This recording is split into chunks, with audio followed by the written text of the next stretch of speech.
بسم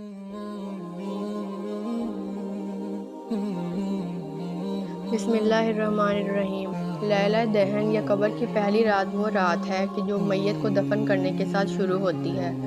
روایت کے بقول پہلی رات میت کے لیے بہت سخت رات ہے اور اس کے مختلف مراحل ہیں۔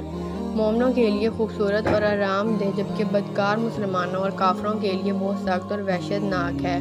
آج ایک لمبی، تفصیلی اور متفقہ عالیہ حدیث پیش کریں گے جس میں قبر میں نیک اور بدکار انسانوں سے سوال و جواب اور میت کی قبر میں پہلی رات کا تفصیلی طور پر ہمارے پیارے نبی صلی اللہ علیہ وسلم نے ذکر فرمایا ہے۔ موت کے پہلے کچھ گھنٹے اور پہلے دن روح برزخ کے علاوہ اس مادی بدن کے ساتھ ساتھ رہتی ہے، کیونکہ دنیا میں روح کو اس مادی بدن سے انس و محبت تھی، اس لیے اب وہ اس بدن پر خاص توجہ رکھتی ہے اور اس کے ساتھ رشتہ اور رابطہ برقرار رکھنا چاہتی ہے۔ غسل اور دوسرے امور سر انجام دیتے وقت روح اس بدن کے ساتھ رہتی ہے اور اس مادی بدن کو دفن کرتے وقت روح خود کو قبر میں دیکھتی ہے۔ جو ہی میت کو قبر میں رکھا جاتا ہے اسی وقت قبر کی پہلی رات کا آغاز ہو جاتا ہے، اور یہ بہت ہی سخت رات ہوتی ہے جسے میت تجربہ کرتی ہے اور اس سے کوئی چھٹکارا نہیں ہے۔ حضرت امام صادق کی روایت کو مد نظر رکھتے ہوئے مسلمان حکماء کی نظر میں قبر اور وہاں کے پیش آنے والے تمام احوال عالم برزخ ہیں۔ اسی نظریے کے مطابق قبر میں داخل ہونا اور قبر کی پہلی رات موت کے بعد سے ہی شروع ہو جاتی ہے اور بدن کے دفن ہونے سے کوئی تعلق نہیں ہے۔ اب جن لوگوں کے جسم دفن نہیں ہوتے، یعنی آگ میں جل جاتے ہیں یا پانی میں غرق ہو جاتے ہیں، تو ان کی پہلی رات کیسے گزرے گی؟ اس بارے میں امام طبری بیان کرتے ہیں کہ حضرت امام حسن عسکری کے پاس ایک شخص آیا اور پوچھنے لگا کہ جو لوگ جل جاتے ہیں یا پانی میں ڈوب جاتے ہیں ان کے جسم دفن نہیں کیے جا سکتے، تو پھر ان کی قبر کی رات کیسی ہوگی؟ آپ فرمانے لگے کہ مرنے کے بعد کی حالت کا نام قبر ہے، خواہ مرنے والا جل جائے، دریا میں غرق ہو جائے، کوئی اژدہا یا گھڑیال نگل جائے، اس قبر کی کیفیت عذاب و انعام کی کیفیت ہمیں نہیں بتائی گئی ہے، بس جس قدر ہمیں بتایا گیا ہے اسی پر آمنا و صدقنا کہنا ہے۔ اس لیے قبر کی نعمتیں یا تکلیفیں کیسے ملیں گی، اس کے بارے میں سوال کرنا بے سود ہے۔ سمجھنے کے لیے اتنا کافی ہے کہ رات میں جب ہم خواب دیکھتے ہیں تو اس میں ہم کہیں جا رہے ہیں، کسی سے بات چیت کر رہے ہیں، تو جسم ہمارا ہمارے بستر پر ہوتا ہے اور روح کا تعلق ٹہلنے، کسی سے بات چیت کرنے سے ہوتا ہے۔ اسی طرح روح جو اعلیٰ علیین میں چلی جاتی ہے اور جسم قبر میں رہتا ہے تو ان دونوں کا لگاؤ اسی خواب کی طرح ہوتا ہے۔ جسم کہاں ہوتا ہے وہ اللہ ہی کو معلوم ہے۔ اب بات کرتے ہیں قبر کی پہلی رات کیسی ہوگی۔ اس بارے میں حدیث پاک سنن ابو داؤد میں 4753 ہے، مسند امام احمد میں جلد 4 صفحہ 287 پر 18557 ہے، مشکات میں 1630 نمبر ہے اور مصدر الحاکم کی 107 نمبر حدیث ہے۔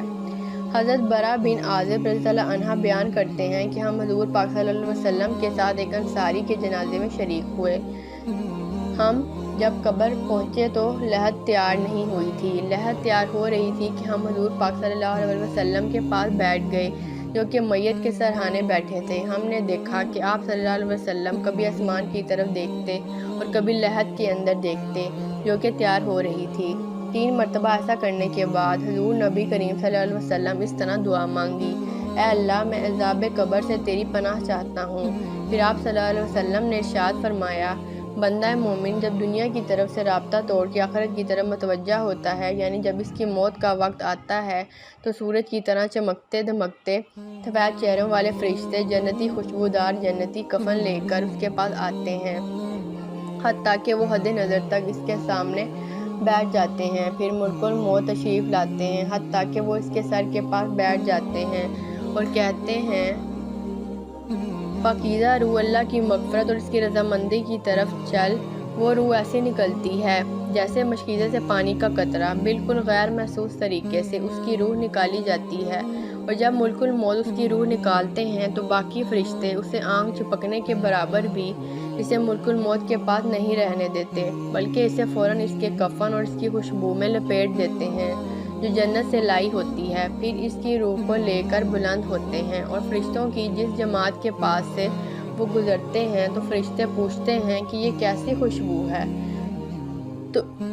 تو وہ اس کے دنیا کے ناموں میں سے بہترین نام لے کر بتاتے ہیں کہ یہ فلاں بن فلاں کی روح ہے، حتیٰ کہ وہ اسے آسمان دنیا تک لے پہنچتے ہیں اور اس کے لیے دروازہ کھولنے کی اجازت طلب کرتے ہیں تو آسمانوں کے جو دروازے ہیں اس کے لیے کھول دیے جاتے ہیں۔ پھر ہر آسمان کے مقرب فرشتے اگلے آسمان تک اس روح کو عزت و احترام کے ساتھ لے کر جاتے ہیں، حتیٰ کہ اسے 7واں آسمان تک پہنچا دیا جاتا ہے تو اللہ تعالیٰ فرماتا ہے، میرے بندے کا نامہ اعمال علین میں لکھ دو۔ علین اور سجین یہ دو مقامات ہیں۔ ایمان والوں کی روحیں جو ہیں علین میں اور ان کا نامہ اعمال لکھا جاتا ہے، اور جو منافقین ہیں مجرم ہیں سجین میں لکھا جاتا ہے۔ سورۃ المطففین سورہ نمبر 83 ہے، پارہ نمبر 30 کے اندر، اور اسے واپس دنیا کی طرف لے جاؤ کہ میں نے انہیں اس دنیا میں پیدا کیا اور اسی میں انہیں لوٹا دوں گا اور پھر دوبارہ اسی سے نکالوں گا۔ پھر اس کی روح اس کے جسم کی طرف لوٹا دی جاتی ہے، لیکن یہ لوٹنا دنیا کا لوٹنا نہیں ہوگا، یعنی وہ لوٹنے کے بعد یہ بات نہیں ہے کہ قبر میں بیٹھ جائے گا، ہمیں نظر آئے گا، یہ سب کچھ برزخی معاملات ہوں گے۔ آیت نمبر 42 کے تحت نیند کی حالت میں بھی انسان کی روح قبض ہوتی ہے، لیکن اس کو چٹکی کاٹے تو وہ جاگ اٹھتا ہے، روح کا تعلق بھی رہتا ہے اس حالت میں۔ بالکل اسی طریقے سے یہ مختلف لائف ہے۔ برزخ کی پھر دو فرشتے اس کے پاس آتے ہیں جو اس کی قبر میں اسے بٹھا کر پہلا سوال کرتے ہیں، تیرا رب کون ہے؟ من ربک، وہ کہتا ہے رب اللہ، میرا رب اللہ ہے۔ دوسرا سوال پوچھتے ہیں، تیرا دین کیا ہے؟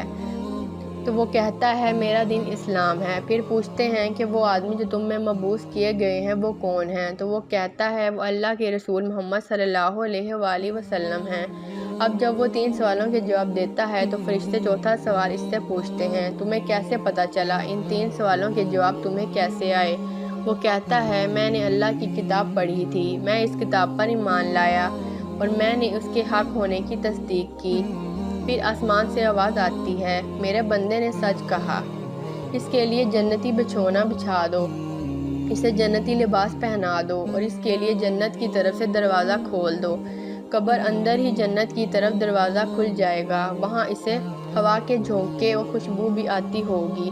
حد نظر اس کی قبر کو کشادہ کر دیا جائے گا۔ خوبصورت چہرے، خوبصورت لباس اور بہترین خوشبو والا ایک شخص اس کے پاس قبر میں آئے گا اور کہے گا، اس چیز سے خوش ہو جا جو چیز تجھے خوش کر دے، یہ وہ دن ہے جس کا تجھ سے وعدہ کیا جاتا تھا۔ وہ شخص پوچھے گا کہ اے شخص تو کون ہے؟ تیرا چہرہ بھلائی لانے والا چہرہ ہے۔ وہ جواب دے گا، تیرا عمل صالحہ ہوں، یعنی نیک اعمال۔ ایک خوبصورت شخص کی شکل میں اس کی قبر میں آئے گا تو پھر وہ شخص کہے گا، اے اللہ، اے میرے رب، جلدی کر، فوراً قیامت قائم فرما دے، حتیٰ کہ میں اپنے اہل و عیال کی طرف چلا جاؤں۔ یعنی مومن کہے گا، اے اللہ، جلدی قیامت آئے، مجھے میرے اعمال کا بدلہ ملے، مجھ سے انتظار نہیں ہوتا، فوراً قیامت آ جائے۔ جب کافر و مجرم اور بدکار مسلمان شخص دنیا سے جاتا ہے تو آپ صلی اللہ علیہ وسلم نے فرمایا، سیاہ چہروں والے فرشتے نازل ہو کر تحت نگاہ اس کے پاس جاتے ہیں۔ پھر موت کا فرشتہ کہتا ہے کہ اے خبیث روح، چل اب اللہ کے غضب اور ناراضگی کی طرف۔ یہ سن کر روح چھپنے کی کوشش کرتی ہے اور پورے جسم میں پھیل جاتی ہے تو وہ ملک الموت اس طرح اسے کھینچتا ہے جیسے لوہے کی سلاخ کو گیلے خون میں سے کھینچا جاتا ہے۔ اس کی نسیں اور پٹھے ٹوٹ پھوٹ جاتے ہیں، اس کی حالت ایسے ہو جاتی ہے جیسے دھنی ہوئی روئی میں سے کانٹے دار چھری نکالیں تو روئی کے گالے اس میں پیوست ہو جاتے ہیں۔ پھر ملک الموت سے باقی فرشتے اس کی روح کو لے کر پلک جھپکنے کے برابر بھی وہاں رہنے نہیں دیتے، حتیٰ کہ وہ اسے بالوں سے بنے ہوئے کمبل میں لپیٹ لیتے ہیں اور اس سے زمین کے مردار سے نکلنے والی انتہائی بری بدبو نکلتی ہے۔ وہ اسے لے کر اوپر چڑھتے ہیں تو وہ فرشتوں کی جماعت کے پاس سے گزرتے ہیں تو فرشتوں کی جماعتیں کہتی ہیں، یہ کیسی خبیث روح ہے؟ وہ کہتے ہیں، یہ فلاں بن فلاں کی روح ہے، اور وہ اس کا دنیا کا انتہائی قبیحہ نام لے کر بتاتے ہیں، حتیٰ کہ اسے آسمانی دنیا تک لے جایا جاتا ہے۔ اس کے لیے دروازہ کھولنے کے لیے درخواست کی جاتی ہے تو آسمان کے دروازے اس کے لیے نہیں کھولے جاتے۔ پھر رسول اللہ صلی اللہ علیہ وآلہ وسلم نے سورہ الاعراف کی آیت 40 پڑھی، کہ ان کے لیے آسمانوں کے دروازے نہیں کھولے جائیں گے، وہ جنت میں داخل بھی نہیں ہوں گے حتیٰ کہ اونٹ سوئی کے سوراخ سے گزر جائے۔ یہ سورہ الاعراف کی آیت آپ صلی اللہ علیہ وسلم نے پڑھی۔ پھر آپ صلی اللہ علیہ وسلم نے فرمایا کہ اللہ تعالیٰ فرماتا ہے، اس خبیث روح کا نامہ اعمال سب سے نچلی کتاب سجین میں لکھ دو۔ پھر اس کی روح کو شدت کے ساتھ پڑھا جاتا ہے۔ پھر آپ صلی اللہ علیہ وسلم نے یہ آیت تلاوت فرمائی، سورہ حج کی جو شخص اللہ کے ساتھ شرک کرتا ہے، گویا وہ آسمان سے گر پڑا تو پرندے اسے اچک کر لے جائیں یا کسی دور جگہ پر پھینک دیں۔ حضور اللہ صلی اللہ علیہ وسلم نے فرمایا، پھر اس کی روح کو وہیں سے نیچے پھینک دیا جاتا ہے اور وہ اپنے جسم میں آ کر گرتی ہے، اور دو فرشتے اس کے پاس آ کر اس سے پوچھتے ہیں، تیرا رب کون ہے؟ اب اس سے بھی سوال ہوتا ہے۔ وہ حیرت زدہ ہو کر کہتا ہے، ہائے افسوس، ہائے افسوس، میں نہیں جانتا، میں نہیں جانتا۔ پھر پوچھتے ہیں، تیرا دین کیا ہے؟ وہ پھر حیرت زدہ ہو کر کہتا ہے، ہائے افسوس، ہائے افسوس، میں نہیں جانتا، میں نہیں جانتا۔ پھر اس سے پوچھتے ہیں کہ جو شخص تم میں مبعوث کیے گئے وہ کون تھے؟ تو وہ کہتا ہے، ہائے افسوس، ہائے افسوس، میں نہیں جانتا، میں نہیں جانتا۔ پھر آسمان سے آواز آتی ہے، اس نے جھوٹ بولا، اس کے لیے جہنم کا بچھونا بچھا دو۔ اور بخاری میں الفاظ ہیں 1376 کہ اس جواب میں فرشتے پھر اس سے چوتھا سوال کیا کرتے ہیں، اور تو نے خود پڑھ کر سمجھنے کی کوشش کیوں نہیں کی کہ جو لوگ سمجھے ہوئے تھے، کتاب و سنت پر چلنے والے لوگ تھے، ان کے ساتھ تو کیوں نہیں چلا؟ اللہ تعالیٰ فرماتا ہے، اس کے لیے جہنمی بچھونا بچھا دو اور جہنم کی طرف ایک دروازہ کھول دو، وہاں سے گرمی اور گرم ہوا اس کی قبر میں آتی رہے گی۔ اس کی قبر کو اس قدر تنگ کر دیا جائے گا کہ اس کی پسلیاں ایک دوسرے کے اندر داخل ہو جائیں گی، اور ایک قبیحہ چہرے والا شخص قبیح لباس میں، انتہائی بدبودار لباس میں اس کے پاس آئے گا اور اسے کہے گا، تمہیں ایسی چیزوں کی بشارت ہو جو تمہیں غم زدہ کر دیں، یہ تیرا وہ دن ہے جس کا تجھ سے وعدہ تھا۔ وہ پوچھے گا، تو کون ہے؟ تیرے چہرے سے تو خیر کی توقع نظر نہیں آتی۔ وہ جواب دے گا، میں تیرا خبیث عمل ہوں جو تو دنیا میں کیا کرتا تھا۔